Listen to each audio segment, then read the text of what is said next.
Chers amis amateurs de western post-apo, bonjour. Oui, parce que post-apocalyptique, c'est difficile à dire, donc post-apo. Aujourd'hui, de quoi est-ce qu'on nous allons parler? Parce que ça non plus, c'est pas facile à dire. On va parler du Slingfire. Le Slingfire, qui est un nerf de la gamme Zombie Strike, et dans la catégorie Winchester. Donc alors pour les plus vieux d'entre nous, Winchester, Joss Randall, Au nom de la loi, un vieux western en noir et blanc en série télé, de la télé à l'époque où c'était en noir et blanc. Et oui, les enfants, la télé a été en noir et blanc. Maintenant, c'est en couleur, donc du coup, ce nerf dégueule de couleurs de partout. Et il est vachement bien. Il est vachement bien. Pourquoi est-ce qu'il est vachement bien? Parce qu'il ressemble à une Winchester, parce que il bouge pas dans tous les sens, il est bien sympa, la crosse est bien sympa, la prise en main est chouette comme tout. Qu'est-ce qu'on a dessus? On a un rail tactique ici, qui, ma foi, on peut y mettre en viseur. On a quoi d'autre? On n'a pas d'autres rail tactiques, de toute façon, ça ne sert à rien. Un viseur ici, un viseur là, pourquoi pas. De quoi accrocher une sangle là, de quoi accrocher une sangle ici, et le puits de chargement. Donc c'est ici que nous allons mettre le chargeur. Donc c'est un nerf manuel. Un nerf manuel, ça veut dire qu'il n'y a pas de pile, pas d'électricité. Pour pouvoir tirer, il va falloir le recharger. Et celui-ci a un système de rechargement original. D'habitude, il va falloir tirer une petite languette ou réarmer une pompe d'une façon particulière. Celui-ci, on va faire comme sur les Winchester. On pousse vers l'avant, on ramène et on tire. Et c'est génial. Et on peut même faire la cascade comme dans le western. Attention, est-ce qu'il va tenir le coup? Voilà. Donc, je voulais pas le faire avant la vidéo, ça, de peur de péter le truc là et de pas pouvoir faire la vidéo. Parce que ça a l'air quand même assez fragile. Je sais pas, je n'ai pas aucune idée de la durée de vie de cette pièce-là, si on passe son temps à faire le couillon à la one again. Mais pourquoi pas, on va essayer aujourd'hui de voir si ça va casser en direct ou pas. Chargeur de 6 fléchettes qui est inclus avec, donc du zombie strike classique, les fléchettes vertes. Pour pouvoir mettre le chargeur, donc on a armé le blaster. On met le chargeur, on rabat et on dégomme Tom-Tom. Alors, avec énormément de confort, avec cette crosse qui est magnifique. Tiens, Tom-Tom, voilà. Et... oh, merde. Hop là. Je pense qu'il faut pratiquer un petit peu. Ouais, ça commence à venir. Ouais. Oh, putain. Là, je vais me le prendre dans la tronche, le truc.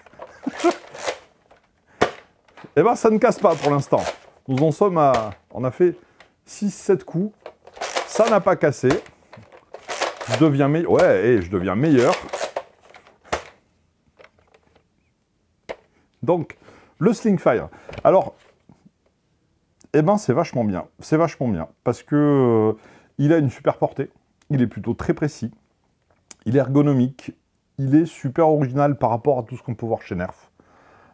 Et puis ça, là, soit on le fait juste comme ça, et on a une super cadence de tir. Il faut juste faire attention à bien le ramener vers l'avant pour pouvoir le ramener en arrière, sinon ça bloque. Donc, on fait bien le mouvement. Ou alors... Ah, mais c'est solide ce truc, hein. On va essayer un autre chargeur. Tom-Tom en meurt d'envie. Donc évidemment, comme toujours chez Nerf, on peut y mettre n'importe quel style de fléchette. Tant que ce sont des fléchettes Elite, on peut y mettre les mauves, les blanches, les oranges, les bleues, les vertes.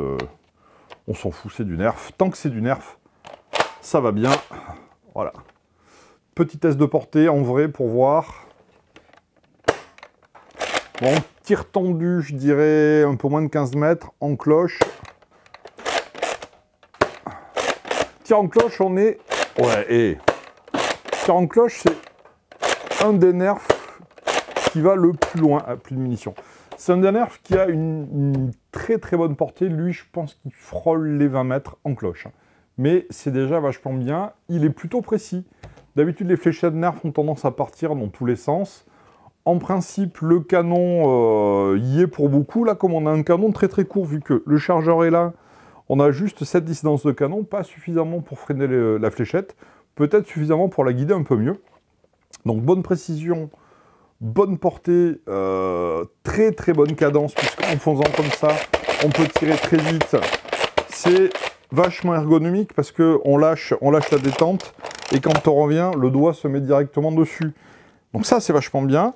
Ça, même avec des gros doigts, parce que j'ai des gros doigts, il n'y a aucun souci. Et puis le côté... Et ça tient bien, hein. J'aurais vraiment pas parié là-dessus. Alors, je vais pas parier sur le fait qu'on puisse le faire une centaine de fois. Mais je vais pas arriver à le casser, hein. Mais on peut faire le couillon comme ça, un certain temps, avant que ça pète. Si jamais ça pète, je ne sais absolument pas. Alors, par contre, voilà, hein, tout droit, ça tient bien. Si on commence à le porter de travers...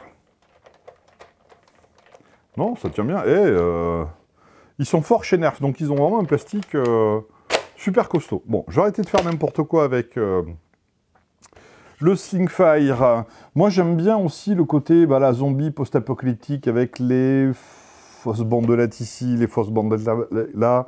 On a l'impression que c'est un truc un petit peu rafistolé. Là, ça lui donne un petit côté western. Le faux bois qui, voilà, c'est sympa. Ils l'ont fait en marron, ça fait faux bois. Ils l'auraient fait en mauve, ça aurait été bizarre. Non, voilà, l'équilibre des couleurs est sympa. La forme du blaster lui-même est très très sympa. On a ici sur le côté un petit manuel d'utilisation pour se rappeler de comment on utilise le levier d'armement. On va appeler ça un levier d'armement. Non, c'est très très très sympa. Un Nerf en revanche qui va être très peu modulable puisque on ne peut pas interchanger la crosse, rien. La crosse, mais c'est pas grave. L'oreille tactique. Et on peut y mettre ce qu'on veut en chargeur de fléchettes. J'en ai pas d'autres ici, mais voilà, les chargeurs longs, sans aucun problème. Voilà. Donc, une petite dernière fléchette pour TomTom. Allez, c'est vraiment parce que vous insistez. Je ne sais pas pourquoi vous lui en voulez autant, ce pomme TomTom. On reçoit des mails en disant, voilà, il faut tirer sur TomTom, ou c'est bien fait pour TomTom. Il vous a rien fait, en même temps. Mais bon, comme je suis un mec sympa, je fais ce qu'on me dit, hein. Tiens, hop. Ça va. Ça va. Je fais exprès de le rater quand même, parce que j'ai pitié. Voilà. Merci de nous avoir regardés. C'était une petite revue rapide du Slingfire. Un petit dernier pour la route, ça c'est la trappe, j'ai complètement oublié d'en parler. Pour pouvoir, si jamais une fléchette se tord, essayer de l'enlever, voilà. Mais merci de nous avoir regardés. C'était le Zombie Strike Slingfire de chez Nerf. N'hésitez pas à vous abonner et à liker. Merci, à très bientôt.